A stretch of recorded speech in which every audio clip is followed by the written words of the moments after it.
En 1940, la France est persuadée d'être prête. Elle possède une armée nombreuse, des officiers expérimentés, des décennies de tradition militaire. Aux yeux des dirigeants, la France reste une grande puissance. La défaite est impensable. Pour l'état-major, la prochaine guerre ressemblera à la précédente. Une guerre lente, une guerre statique, une guerre de position. On attend l'ennemi, on le bloque, on l'épuise. Cette vision rassure, elle donne l'illusion du contrôle. Mais le monde a changé. Pendant que la France se prépare à une guerre du passé, l'Allemagne prépare une guerre totalement nouvelle. Une guerre de mouvement, une guerre de vitesse, une guerre de coordination totale, chars, aviation, infanterie, communication, tout est pensé pour frapper vite et frapper fort. Les généraux français ne prennent pas cette menace au sérieux. Ils considèrent les chars comme un simple soutien. Ils croient que l'infanterie reste l'arme principale. Ils pensent que les lignes défensives tiendront. Ils font une erreur fondamentale.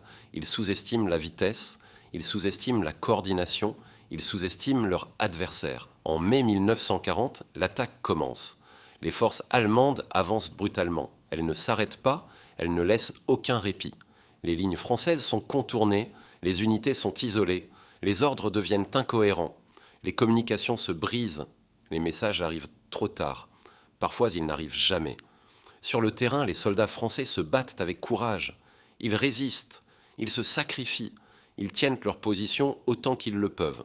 Mais sans vision globale, le courage ne suffit pas. À l'état-major, la confusion règne. Les généraux hésitent, ils débattent, ils se contredisent, aucune décision claire n'est prise. Pendant ce temps, l'armée allemande continue d'avancer. Les routes se remplissent de soldats en retraite. Les civils fuient dans la panique. Le chaos s'installe. Les unités françaises ne sont pas détruites par manque de valeur. Elles sont détruites par manque de coordination. Chaque jour perdu aggrave la situation. Chaque hésitation coûte des vies. Les chefs militaires comprennent trop tard que la guerre a changé. Ils ont préparé la guerre d'hier, pas celle de leur époque. En quelques semaines seulement, la France s'effondre. Une chute brutale, rapide, humiliante. Pas par manque de soldats, pas par manque d'armes, mais par aveuglement. Refuser de voir la réalité, refuser d'adapter la doctrine, refuser de remettre en question les certitudes. Cette erreur ouvre la voie au coexistisme, à l'occupation, à la défaite nationale, à l'effondrement de l'État. Elle marque durablement la mémoire collective et surtout, elle laisse une leçon implacable. Dans la guerre moderne, le danger le plus mortel n'est pas toujours l'ennemi, mais l'incapacité à comprendre son temps. Dans les années 1950, la France refuse de voir la vérité. L'Algérie n'est plus sous contrôle, mais Paris ne veut pas l'admettre. Officiellement, il ne s'agit pas d'une guerre. On parle de maintien de l'ordre, d'opération de sécurité, de pacification. Mais sur le terrain, c'est une guerre totale, une guerre violente, sale, brutale. Les soldats français sont envoyés sans objectif clair, sans stratégie définie, sans issue politique. Ils doivent gagner, mais sans savoir comment ni pourquoi. Les ordres changent sans cesse, les missions se contredisent, les responsabilités sont floues, l'armée se retrouve seule, coincée entre des décisions politiques hésitantes et une réalité de terrain impitoyable. Les soldats combattent un ennemi invisible, un ennemi qui se fond dans la population, un ennemi qui frappe puis disparaît. La pression est constante, la peur aussi. Peu à peu, la violence devient un outil, les méthodes se durcissent, les limites disparaissent, la torture apparaît, les exécutions sommaires aussi. L'armée est entraînée dans une spirale dangereuse, non seulement contre l'ennemi, mais contre ses propres valeurs. À Paris, les dirigeants ferment les yeux. Ils parlent de victoires prochaines, de contrôle retrouvé, de situations maîtrisées, mais ils mentent. La guerre s'éternise, les pertes augmentent, le malaise grandit. Au sein de l'armée, la fracture est profonde, certains officiers refusent d'obéir, d'autres vont trop loin, beaucoup ne comprennent plus, la confiance entre soldats et dirigeants disparaît. Puis vient le point de rupture.